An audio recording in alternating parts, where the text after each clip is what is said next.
খারাপ সময়টা হয়তো অতীত হয়ে যায়, কিন্তু মানুষের খারাপ ব্যবহারটা কখনো অতীত হয়ে যায় না। শুধু নিজে থেকে কথা বলা বন্ধ করে দেখো, দেখবে অনেক আপনজন পর হয়ে যাবে। আসলে কেউ আপন হয় না।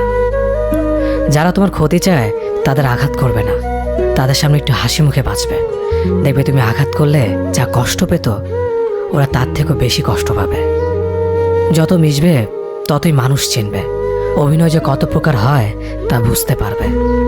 সবাইকে তোমার সত্যতা জানানোর দরকার নেই, যে যা ভাবে তা নিয়ে সমালোচনা করতে দাও।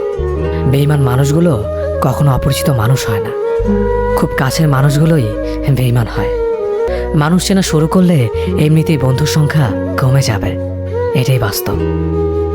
3টি কথা মনে রাখবেন: যে তোমাকে সাহায্য করে তাকে কখনো ভুলে যেও না, যে তোমাকে ভালোবাসে তাকে কখনো ঘৃণা করো না, যে তোমাকে বিশ্বাস করে তাকে কখনো ঠকিও না।